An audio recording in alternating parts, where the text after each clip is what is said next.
my senses.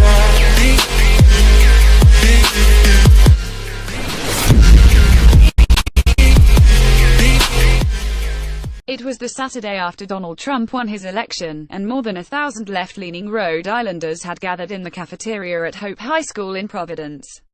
"We were all feeling lost and feeling like we needed to do something," says Aaron Regunberg, the state representative who helped organize the event. The location was personal for Regunberg. In 2010, Hope High was where, as a political science major at Brown University, he got his first big break as an activist, helping the students organize around issues related to student bus passes and infrastructure repairs. And hope was also the slogan of the Chicago native's idol, Barack Obama, whose ascent from community organizer to president made the previously unheralded job sexy, as he puts it. With such a fitting backdrop, the organizer and his partners got to work, forming Resist Hate Re, which committed itself to opposing Trump's agenda. Their first action to plan a rally, protesting at the state capitol, outside the offices of the governor, the Speaker of the House and the Senate President, among others, in Rhode Island's major leadership roles. The point at the state level, business as usual won't cut it, Regunberg says. As an organizer, you need to polarize, set clear lines, put pressure on people. Aaron Regunberg, a year later, Regunberg, now 27 and newly married, is among the notable party-defying progressives taking the fight to the old guard of Democratic politics. Some have seized on the opportunity created by Trump's scrambling of the national discourse and believe Democrats will win again only by embracing the left, not running toward the middle. Oftentimes, they, like Regunberg, are alumni of the Bernie Sanders campaign, people like Vincent Fort, an early Bernie backer now running for mayor of Atlanta, and Ben Jealous, the civil rights leader seeking the governorship of Maryland. On September the 25th, Regunberg announced he would challenge Lieutenant Gov. Dan McKee. He is running on an unapologetically progressive platform, promising to secure a living wage, protect immigrants and make sure the 1% pays their fair share, which, if successful, could inform the campaigns of Democrats nationwide.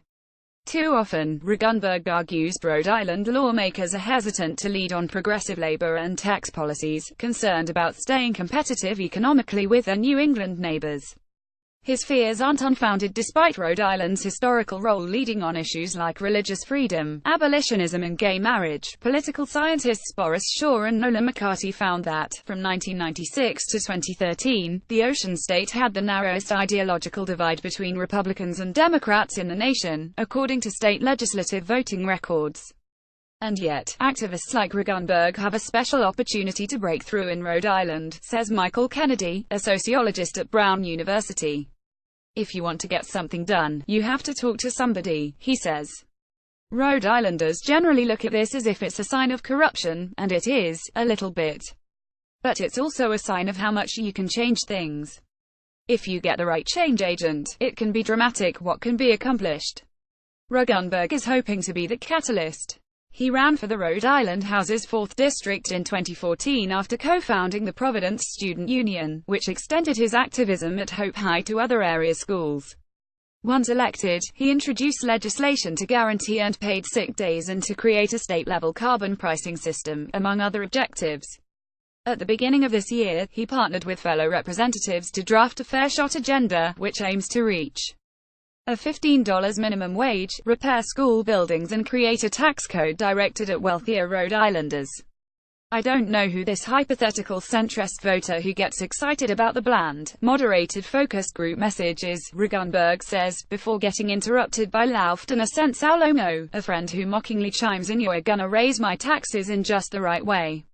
Yeah, that's a voter. The pair are hunkered down in Regunberg's satellite office, a workspace that also houses the Sierra Club and the Providence Democratic Socialist Workers of America. Curly-haired, with thin glasses and a sharp blue suit, Regunberg's look doesn't mesh with his activist roots. To be fair, his next stop is a meeting with a constituent at the Capitol. It's 8 a.m., and by the time our interview is over, he'll already be behind schedule, a common occurrence, friends say, for a man who has been wearing multiple hats for years now.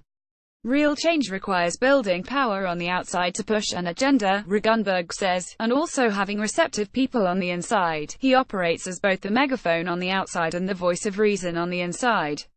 As an organizer, you need to polarize, set clear lines, put pressure on people, Regunberg says.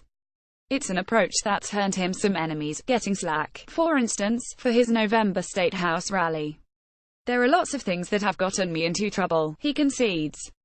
But party support and fundraising may prove to be his biggest obstacles, as the Midwest transplant takes on McKee, a former councilman and mayor whose family has run businesses in Rhode Island for over a century. Still, Regunberg sees an opportunity to push the office of lieutenant governor past its traditional limitations. The joke is that it's like the vice president, you're just waiting to see if the governor is still around, he says. But because the position is elected, it can't be held captive, he adds.